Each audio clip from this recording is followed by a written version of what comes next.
நாளென் செய்யும் வினைதானென் செய்யும் என நாடி வந்த கோளென் செய்யும் கொடுங்கூற்றென் செய்யும் குமரேசர் இரு தாளும் சிலம்பும் சதங்கையும் தண்டையும் சண்முகம் தோளும் கடம்பும் எனக்கு முன்னே வந்து தோன்றினனே.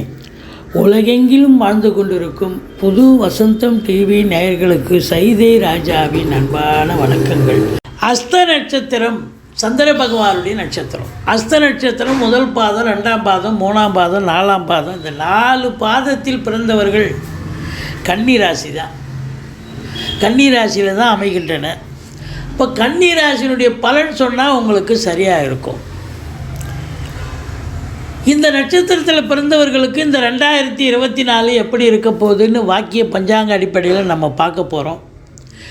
எப்படி அமைய போகுது, நல்லா இருக்குமா இல்லை சுமாராக இருக்குமா இல்லை மீடியமாக இருக்குமா பார்க்கலாம் வாங்க. கன்னி ராசி காலபுருஷனுக்கு 6வது ராசி.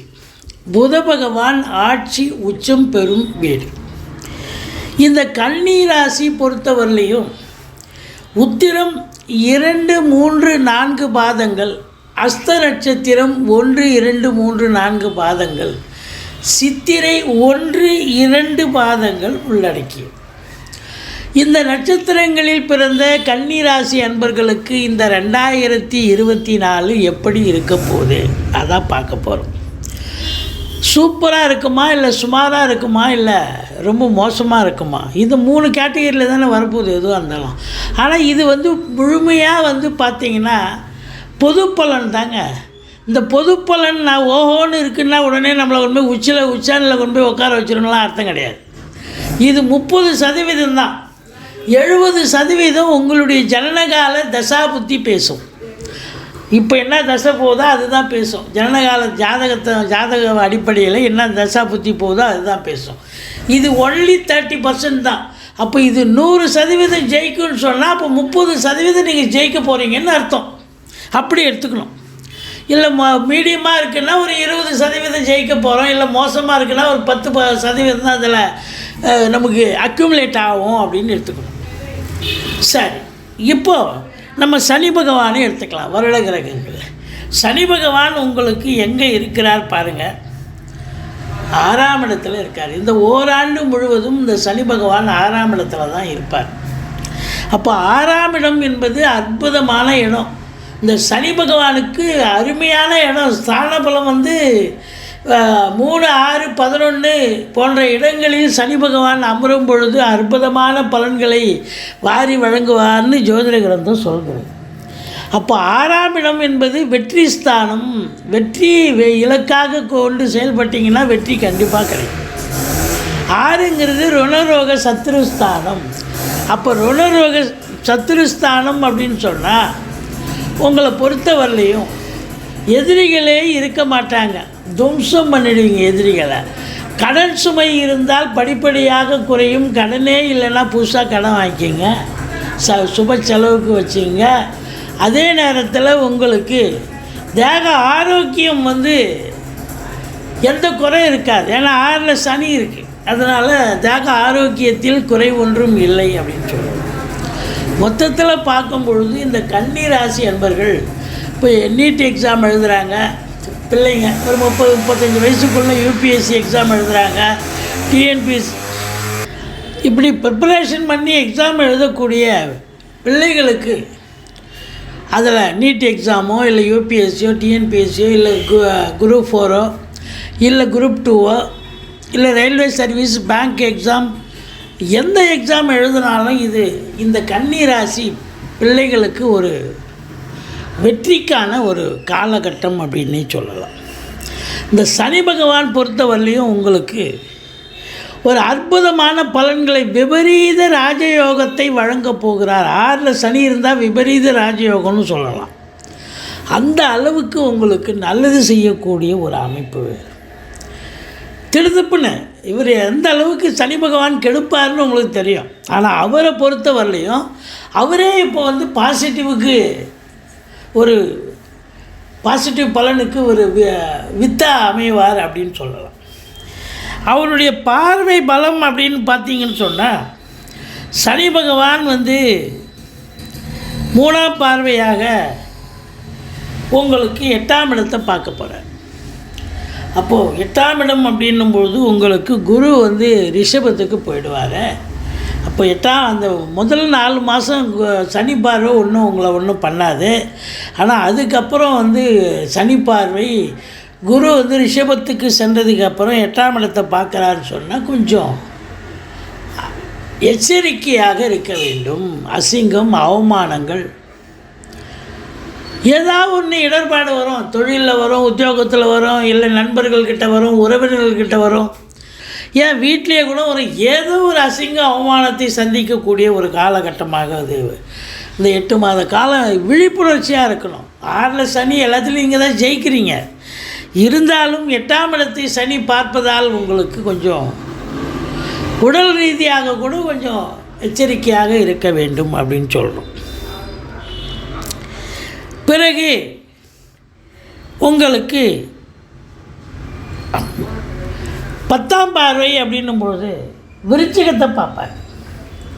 விருச்சிகத்தை பார்க்குறது முதல் 4 மாதம் 3ஆம் இடம் அப்படின்னும் பொழுது இளைய சகோதரருக்கு உங்களுக்கு முதல் 4 மாதம் கொஞ்சம் எச்சரிக்கையாக இருக்கணும். அதுக்கப்புறம் குரு பார்வை வந்துடுது, பிரச்சனை கிடையாது உங்களை பொறுத்த வரலையும். அதே நேரத்தில் உங்களுக்கு 12ஆம் வீட்டை குரு பார்ப்பார். 12ஆம் வீட்டை குரு பார்க்குறாரு முதல் 4 மாதம். ஆனால் அதுக்கப்புறம் 8 மாதம் குரு பார்க்க முடியாது, சனி பார்க்குறாரு.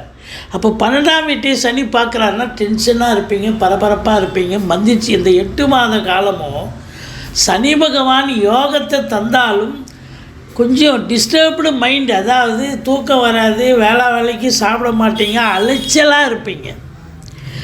அதுதான் இங்கே இருக்கிற நிலைமை. மற்றபடி சனி பகவான் உங்களுக்கு யோக பாக்கியத்தை வழங்கப் போகிறார். இருந்தாலும் பார்வை பலன்னு ஒன்று இருக்குல்ல, அதை சொல்கிறோம். சரி, அடுத்தது ராகு கேது. இந்த கேது பகவான் ராசியில் வந்துட்டால் 7ல் ராகு போயிடும். இது கேது ராசியில் வந்தால் 7ஆம் இடத்துல ராகு போயிடுவார். இப்போது ராகு கேது அப்படின்னா 7ஆம் இடம் என்பது கணவனுக்கு மனைவி ஸ்தானம், மனைவிக்கு கணவன் ஸ்தானம். சண்டை சச்சரவு, பிரச்சனைகள், பிரிவினைகள் கணவன் மனைவிக்குள்ளே ரொம்ப நல்லா வரும். சண்டை சச்சரவு கொஞ்சம் எச்சரிக்கையாக இருக்கணும். நண்பர்கள்கிட்ட கூட கொஞ்சம் எச்சரிக்கையாக இருக்கணும். தொழில் கூட்டாளிகள், தொழில் செய்கிறீங்க பாருங்க, கூட்டு தொழில், அங்கேயும் கொஞ்சம் எச்சரிக்கையாக இருக்கணும். இப்படி 7ஆம் இடம். ஆனால் வெளிநாடு போயிட்டீங்க, வெளியூர் போயிட்டீங்க, எஸ்கேப் ஆகிட்டீங்க அப்படின்னா நம்ம சொன்ன விஷயங்கள்லாம் எஸ்கேப்பிசம் ஆகிடும் இல்லைன்னு அர்த்தம். வெளிநாடு போய்ட்டு வெளியூர் போய்ட்டு பிரச்சனை ஒன்றும் இல்லை, அவ்வளோதான். ஆனால் போயிடுவீங்க, வாய்ப்புகள் இருக்கிறது வெளிநாடு போகிறதுக்கு. அப்போ இந்த ராகு பகவான் 7ல் இருந்தால் கணவன் மனைவிக்குள்ள கருத்து வேறுபாடு வரும், நண்பர்கள்கிட்டே மோதல் ஏற்படும். அதனால் ஏன் அக்கம் பக்கம் வேலை பார்க்குற இடம், தொழில் பண்ணுற இடம், உத்தியோகம் பார்க்குற இடம் எல்லோரும் உருன்னு இருப்பாங்க, உம்முன்னு இருப்பாங்க. நீங்கள் கொஞ்சம் புன்முறுவலை வரவழைத்து கொண்டு கொஞ்சம் அனுசரித்து போனீங்கன்னா கொஞ்சம் ஜெயிச்சிங்க. இது ராகு பகவானுடைய நிலை. வாட்டை போட்டு கேது அப்படின்னா கேது வந்து இது வரைக்கும் பாருங்கள், இந்த கன்னி ராசி அன்பர்கள் எங்கேயும் வந்து ஒரு சோஷியலாக இருப்பீங்க. ஒரு 4 பேர் 5 பேர் தான் போவீங்க, ஃப்ரெண்ட்ஸு கூட தான் இருப்பீங்க. ஒரு ஆஃபீஸில் வேலை பார்க்குறீங்க, கேன்டீன் போகிறீங்க, ஒரு 2 பேர் 3 பேராக தான் போவீங்க. ஆனால் இப்போ பார்த்தீங்கன்னா தனியாக போவீங்க. என்னையா நீ என்னெல்லாம் விட்டுட்டு வந்துட்டீங்க? ஏதோ நினச்சேன், நான் மட்டும் வந்துட்டேன். தனிமை விரும்பி, ஏகாந்த விரும்பி. அவர் வந்து கூட்டு சேர மாட்டார், தனியாக இருப்பார். ஆன்மீகம் ஒரு 50 வயசு 60 வயசுக்கு மேலே இருக்கிறவங்களுக்கு ஆன்மீகத்தில் அதிகமான ஒரு நாட்டம் ஏற்படும். அப்போது இந்த கேது பகவான் கெடுக்கிறாரா, ராகு பகவானும் கெடுக்கிறார். இதில் சனி பகவான் ஒன்று தான் யோகத்தை தரார், விபரீத ராஜயோகத்தை. படிக்கிற பிள்ளைங்க பெரிய லெவலில் சாதாரண நிலையில் இருந்தான்ப்பா, ஒரு டிகிரி படித்தான், ஏதோ எக்ஸாம் எழுதி இன்றைக்கி ஆஃபீஸர் ஆகிட்டான்ப்பா அப்படின்னு சொல்லக்கூடிய ஒரு நிலை. இப்போ கோர்ட்டில் கேஸ் இது இருக்குது, உங்கள் பக்கம் ஜெயமாகக்கூடிய ஒரு அமைப்பு இருக்குது. இது நாள் வரைக்கும் உங்களுக்கு எதிரின்னு ஒருத்தர் தான், இப்போ அந்த எதிரியே இல்லையா, அவன் போயிட்டான், ட்ரான்ஸ்ஃபர் ஆகி போயிட்டான், இல்லை அவன் அந்த ஊர்லேயே இல்லையா, ஐயோ இருக்கும்போது அவனுக்கு எனக்கு அப்படி மல்லு கட்டுவோம், இப்போ அவன் போயிட்டான் அப்படின்னு சொல்லக்கூடிய அளவு இந்த 6ஆம் இடத்து சனி பகவான் உங்களுக்கு விபரீத ராஜயோகத்தை தருவார். இந்த ராகு கேதுக்கள் பிரச்சனைகளை தருவார்கள். வாட் அபவுட் குரு? குரு ஒரு 4 மாத காலம் இருக்கிறார் மேஷத்தில் இந்த 2024. அப்போ அவர் என்ன பண்ணுவார் அப்படின்னு பார்த்தீங்கன்னா 2ஆம் இடத்தை பார்க்க போகிறார். குடும்பஸ்தானத்தை குரு பார்த்து இந்த 4 மாத காலமும் நல்ல சம்பாத்தியம் வரும், நல்ல வருமானம் வரும், குடும்பத்தில் நிம்மதி இருக்கும், சந்தோஷம் இருக்கும், கணவன் மனைவி ஒற்றுமை இருக்கும். அதுதான் ரொம்ப முக்கியம். இப்படி ரொம்ப சிறப்பாக இருக்கக்கூடிய ஒரு அமைப்பு இருக்குது. வாக்கு சாதுரியமுடைய இந்த கன்னி ராசி அன்பர்கள் ஜெயிக்க போகிறீங்க இந்த முதல் 4 மாதம். ஏன் அப்புறம் ஜெயிக்க மாட்டிங்களா அப்படின்னா, முதல் 4 மாதம் வாக்குஸ்தானத்தை குரு பார்க்குறார், கண்டிப்பாக ஜெயிக்க போகிறீங்க. ஃபினான்சியலே தொழிலாக செய்யக்கூடியவர்கள், இந்த லேவாதேவி வட்டிக்கு விட்டுறவு செய்கிறவங்க, அவங்களுக்கும் சிறப்பாக இருக்கும். மற்றபடி குடும்பத்தில் சுப நிகழ்ச்சிகள் நடத்துவார்கள், வெளியார் சுப நிகழ்ச்சிகளுக்கு செல்ல முடியும். திருமணம் மட்டும் இல்லை, மற்ற சுப நிகழ்ச்சிகள் இருக்குல்ல, அதெல்லாம் செய்யும். இப்படி 2ஆம் இடம் சிறப்பாக இருப்பதால் குடும்ப மேன்மை, பொருளாதார மேன்மை இருக்கும். அதுக்கப்புறம் பார்த்திங்கன்னா 4ஆம் வீட்டை குரு பார்க்குறாரு. இப்போ பணம் வருதுன்னு சொன்னால் சும்மா இருக்காது. அந்த பணத்தை வச்சு நம்ம எதாவது வீடு வாங்கணும், கார் வாங்கணும், 2 வீலர் வாங்கணும், பிள்ளைகளை உயர்கல்வி படிக்க வைக்கணும், ஏதாவது ஒரு சிந்தனை போகும்ல. அப்போ கண்டிப்பாக செய்வீங்க. 4ஆம் இடம் சிறப்பாக இருக்கும். தாய் வழி சொந்தங்களால் அனுகூலம், உங்கள் சுகஸ்தானமும் திருப்திகரமாக இருக்குது அப்படின்னு சொல்லலாம். இது 4 மாத காலம் மேஷத்தில் குரு பகவான் இருக்கிற வரைக்கும். அதுக்கப்புறம் இந்த குரு பகவான் ரிஷபத்துக்கு வந்துடுறார். இந்த ரிஷபத்துக்கு குரு வந்துட்டாலும் கேது இருக்கிறார் உங்களுக்கு ராசியில். இந்த 8 மாத காலம் அந்த கேதுவை குரு பார்க்குறார், அமக்கலங்க. அப்போ கேதுவால் எந்த ஒரு தீய பலனும் இல்லை. ராசியை குரு பார்த்தால் அது குரு எங்கே வரார் பாருங்கள், உங்களுக்கு ஸ்தான பலம் 9ஆம் இடம். ஓடிப்போனவனுக்கு 9ல் குருன்னா, அப்போ 9ஆம் இடத்துல குரு வந்தால் தந்தையால் அனுகூலம், தாய்மாமன் அதாவது பங்காளிகளால் ஆதாயம், அதே நேரத்தில் ஆன்மீகத்தில் அதிக நாட்டம் இருக்கும், ஆலய வழிபாடுகள் செய்வீர்கள். வெளிநாடு போகணுன்னா தாராளமாக போகலாம், உயர்கல்விக்காக போகலாம், உத்தியோகத்துக்காக போகலாம், சொந்த தொழிலுக்காக போகலாம். அதுவும் 9ல் குரு இருந்தால் சொந்த தொழில் பண்ணுறவங்க நம்பி கடன் வாங்கி தொழிலில் போடலாம், தொழில் நல்லா அபிவிருத்தி ஆகும். 9ஆம் இடம் ஸ்தான பலம் குருவுக்கு கோச்சார ரீதியாக குரு பகவான் 2, 5, 7, 9, 11 ஆகிய இடங்களுக்கு குரு பகவான் கோச்சார ரீதியாக ஒரு ராசிக்கு வரும் பொழுது அற்புதமான பலன்களை வாரி வழங்குவார்னு ஜோதிட கிரந்தம் சொல்கிறது. அப்போது இந்த குரு பகவான் பொறுத்தவரையிலையும் 100% உங்களுக்கு வாரி வழங்கப் போகிறார். அப்போ சனி நல்ல நிலை 100%, குரு பகவானும் 100%, ராகி கேதுக்களால் எந்த நன்மையும் இல்லை, மைனஸ் தான் சொல்லணும். அப்போ குரு ஸ்தான பலம் அப்படின்னா தந்தையால் ஏதோ ஒரு நல்லது நடக்க போகுது. பாக்கியஸ்தானத்தில் குரு இருக்காருன்னா பாக்கிய நிறைவு, லட்சுமி கடாட்சம் வரப்போகிறதுன்னு சொல்லலாம். ராசியை பார்க்க போகிறார், 8 மாத காலம் பார்க்குறார். தெளிவான சிந்தனை, செயல்கள், எண்ணங்கள் ஏற்பட்டு எதையும் சக்ஸஸாக முடிக்கக்கூடிய ஒரு காலகட்டம். கௌரவ, புகழ், அந்தஸ்து, செல்வாக்கினை பெறுவீர்கள். ஏன்னா குரு பார்த்தா கோடி நன்மை இல்லையா, செல்வாக்கு ஏற்படும். சமூகத்தில் பேர், புகழ், அந்தஸ்து உயரும். ஒரு சிலர் சமூகத்தில் ஏதாவது ஒரு பொறுப்பில் இருப்பாங்க, சம்பளம் வாங்காத ஒரு நிலையில். அவங்களுக்கெல்லாம் பார்த்திங்கன்னா இந்த காலகட்டம் நல்ல பேர் கிடைக்குங்க. அடுத்தது 3ஆம் இடத்தை பார்க்க போகிறார். 3ஆம் இடம் விருச்சிகம். விருச்சிகத்தில் பார்த்திங்கன்னா 3ஆம் இடம் முயற்சி ஸ்தானம். முயற்சி ஸ்தானம் மட்டுமில்லை, இளைய சகோதரர்கள், அதாவது எடுக்கின்ற முயற்சிகள் சக்ஸஸ் ஆகும். இளைய சகோதரர்களால் ஆதரவு உண்டு. வெளிநாடு, வெளிமாநிலம், போகக்கூடிய அன்பர்கள், வெளியூர் போகணும்னு நினைக்கக்கூடியவர்களுக்கு நல்ல தகவல் வரும், நல்லதே நடக்கும், தாராளமாக போகலாம். இந்த பிபிஓ, சாஃப்ட்வேர், ஹார்ட்வேர், தபால் தந்தி, லாக்கா, கொரியர் சர்வீஸ், விளையாட்டு வீரர்கள், வீராங்கனைகள், நடன கலைஞர்கள், ஸ்டண்ட்டு கலைஞர்கள், பின்னணி பாடகர்கள், இசை அமைப்பாளர்கள், இசை வல்லுநர்கள், சினிமா மற்றும் தொலைக்காட்சி பிரிவில் பணியாற்றக்கூடிய நடிகைகள், டெக்னீஷியன்கள், எடிட்டர்கள், கேமராமேன்கள், புகைப்பட கலைஞர்கள், அத்துணை பேர்களுக்கும் வாய்ப்புகள் கதவை தட்டும். நல்ல சம்பாத்தியத்தை பார்க்க போகிறீங்க, சந்தோஷமாக இருக்க போகிறீங்க. உங்களுக்கெல்லாம் ஒரு ரெகக்னேஷன் கிடைக்க போகிறது அப்படின்னு சொல்லலாம். அடுத்தது உங்களுக்கு மகரத்தை பார்க்க போகிறார். 5ஆம் வீடு. 5ஆம் இடத்தை குரு பார்த்தார் என்று சொன்னால் பூர்வ புண்ணியஸ்தானம் வலுப்பெறுகிறது. பூர்வ புண்ணியம்னா போன ஜென்மத்து பலன், இதை அனுபவிக்கணும் இப்போ அப்படிங்கிற ஒரு கான்செப்ட். அப்போது குலதெய்வத்தின் அனுகிரகத்தாலும் இஷ்ட தெய்வத்தின் அனுகிரகத்தாலும் ரிஷிகள் முனிகள் குருமார்களுடைய ஆசீர்வாதத்தாலும் 5ஆம் இடத்தை குரு பார்ப்பதால் நீங்கள் சந்தோஷமாக இருப்பீங்க. எந்த பிரச்சனையும் தலைக்கு வர்றது தலைப்பாயோட போயிடுங்க. பிள்ளைகளுடைய வளர்ச்சி, ஆரோக்கியம், அவங்க கல்வி ரொம்ப மேம்பாடு அடையும் அப்படின்னு சொல்லலாம். சிறப்பாக இருக்கும்.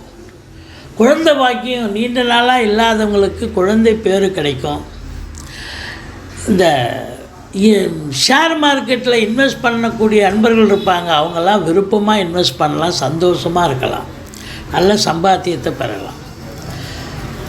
பூர்வீக சொத்து நான் இது வரைக்கும் பிரிச்சிக்கவே இல்லைங்க, இப்போ பிரிச்சிக்கலாம், தாராளமாக உங்களுக்கு சிறப்பாக கிடைக்கும். இதுதான் இப்போ உங்களுக்கு 5ஆம் இடத்தை குரு பார்க்குறது. சந்தோஷமாக இருக்கக்கூடிய இடம் தான் 5ஆம் இடம். அப்போ பாருங்கள், இந்த கன்னி ராசி அன்பர்களுக்கு இந்த 2024 அற்புதமான பலன்களை வாரி வழங்கப் போகிறது அப்படின்னு சொல்லலாம். சனி பகவான் விபரீத ராஜயோகம் 100% நல்லது செய்வார். குரு பகவானும் உங்களுக்கு கிட்டத்தட்ட ஒரு 100% நல்லது செய்ய போகிறார்.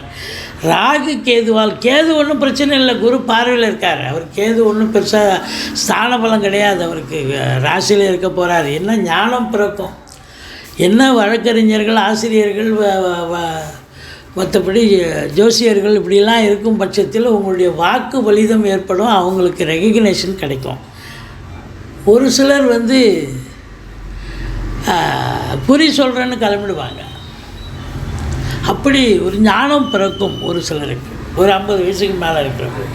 மற்றபடி ஒன்றும் கேதுவால் எந்த ஒரு கெடு பலனும் இல்லை. ராகு 7லேருந்து நல்லா கெடுப்பார். ஆனால் வெளிநாடு அனுப்புறதுனா அனுப்புவார். அப்போ வெளிநாடு போகிறவங்க அது ஒரு நன்மை தானே. வெளிநாடு போகணுன்னா தாராளமாக அந்த காலகட்டத்தை பயன்படுத்தி கொள்ளுங்கள், கண்டிப்பாக போகலாம். மொத்தத்தில் பார்க்கும்பொழுது இந்த கன்னி ராசிக்கு பார்த்திங்கன்னு சொன்னால் உங்களுக்கு இந்த ராகு சரியில்லாத சூழல். அப்போது ராகுக்கு இதுவால் ஒரு பெரிய பிரயோஜனம் கிடையாது. அப்போ உங்களுக்கு ஒரு 60 விழுக்காடு மட்டுமே நன்மைகள் நடக்கக்கூடிய ஒரு அமைப்பு இருக்குங்க. இந்த 2024 நிச்சயமாக நல்லாவே இருக்கும், நம்பி இருக்கலாம். பரிகாரம் அப்படின்னு பார்த்தீங்கன்னா பிள்ளையாரை வழிபாடு பண்ணுங்கள், ராகுக்கு துர்க்கையை வழிபாடு பண்ணுங்கள். மற்றபடி குறை ஒன்றும் இல்லை. உங்கள் குலதெய்வ வழிபாடு எப்போவும் கண்டிப்பாக பண்ணிக்கிட்டே இருங்க, அதை விடாதீங்க. வருஷத்துக்கு 2 தடவை போங்க, இல்லை ஒரு தடவையாவது போங்க. மற்றபடி குறை ஒன்றும் இல்லை. இந்த 2024 கன்னி ராசிக்கு அற்புதமான ஒரு ஆண்டு தான், நிச்சயமாக நல்லாவே இருக்க போகுது. அஸ்த நட்சத்திரம் 1 பாதம், 2ஆம் பாதம், 3ஆம் பாதம், 4ஆம் பாதத்தில் பிறந்த அன்பர்கள், கன்னி ராசி அன்பர்களுக்கு உங்கள் பதிவை நல்லா கேட்டீங்க, ரொம்ப நல்லா அமக்கலமாக இருந்தது அப்படின்னு சொல்லலாம். நிச்சயமாக 60 விழுக்காடு உங்களுக்கு நன்மைகள் தரப்போகிறது என்று சொன்னால் மிகையாகாது. நல்லா இருக்க போகிறீங்க. இந்த அஸ்த நட்சத்திரத்தில் பிறந்தவங்களுக்கு, அதுவும் பிள்ளைகளாக இருந்தால் ரொம்ப சாதிக்க போகிறீங்க. ஏன்னா 6ஆம் இடத்துல சனி இருக்கிறார், சாதிக்க போகிறீங்க கண்டிப்பாக. இந்த காலம், இந்த 2024 ஒரு பொற்காலமாக அமையப் போகிறது இந்த அஸ்த நட்சத்திரத்தில் பிறந்தவர்களுக்கு.